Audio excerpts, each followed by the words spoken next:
Diamonds.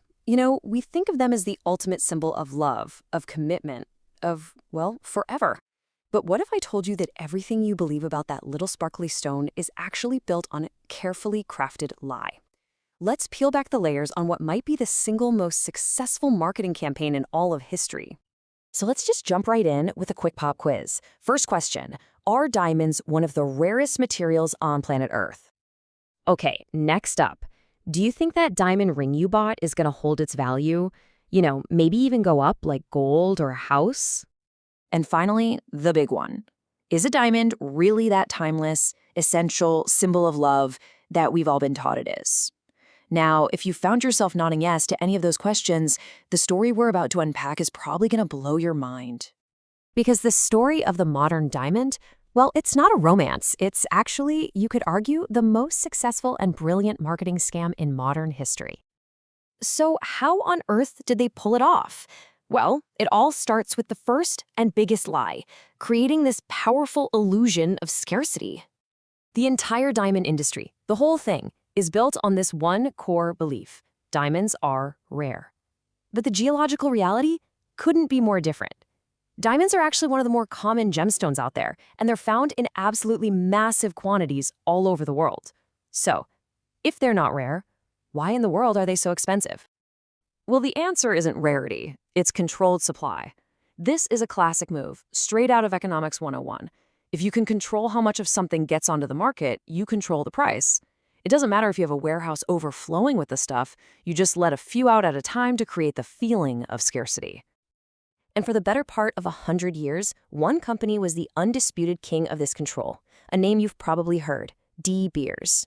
They built a global monopoly that was honestly unlike almost any other. And it's pretty incredible just how total their control was. De Beers didn't just dig the diamonds out of the ground. No, they controlled the entire pipeline. They mined them, they sorted them, they set the prices, and they sold them. But here was their secret weapon. They hoarded millions and millions of carats in giant vaults in London just to make sure the market never got flooded. That's how they kept prices sky high. But look, controlling the supply, that was only half the battle. They also had to create the demand.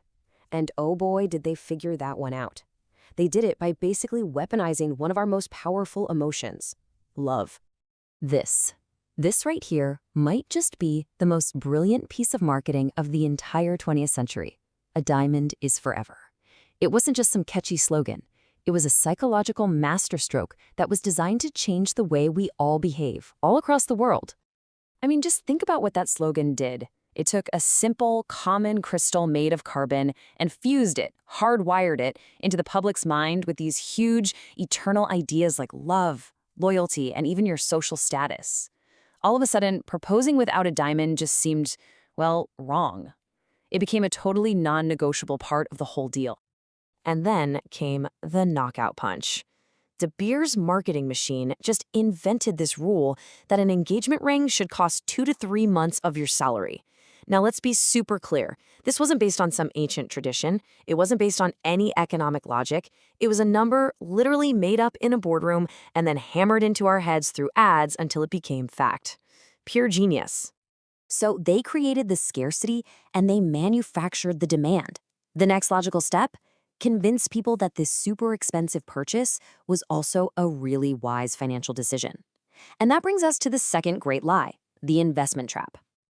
This is the lie that really hits people right in the wallet.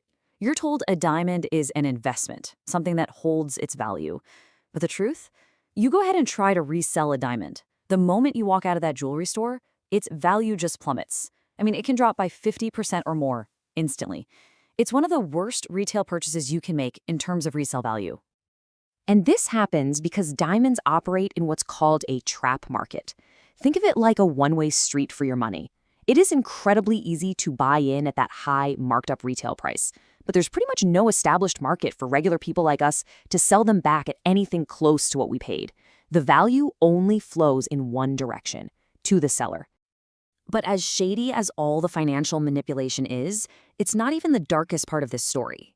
This whole scam has a far more tragic and hidden human cost. And that cost has a name you've probably heard before, blood diamonds. They're also called conflict diamonds. These are stones mined right in the middle of a war zone, often by forced labor. And the profits from these gems, they don't go to building communities. They go to buying weapons and funding absolutely brutal conflicts. And this is where the tragic irony just becomes gut-wrenching. You have a stone that begins its journey in violence and suffering. It's then laundered through the global supply chain, it gets polished, it gets cleaned up, and it ends its journey in a little velvet box, being presented as the ultimate symbol of peace and love. Now, when the public outrage over this really started to grow, the industry did respond. They created certification programs like the Kimberley process, but critics will tell you that a lot of times, these are just a paper trail. They're easily faked, and they're really not enough to guarantee that a diamond is truly conflict-free. So after peeling back all of these layers, what is it that you are actually buying when you buy a diamond? Well, when you buy a diamond, you're not buying rarity. You are definitely not buying a sound investment. You are buying a story. You're buying into a tradition that was completely manufactured less than 100 years ago. You're buying a status symbol, pure and simple, whose value is created entirely by a controlled supply chain and some of the most brilliant marketing the world has ever seen. And that really leads us to the final and most provocative thought. Maybe the true genius of this whole scam isn't that it convinced us to overpay for a common crystal, it's that it took one of our most profound human experiences, love, commitment, and convinced us that we had to buy its meaning back in the form of a stone.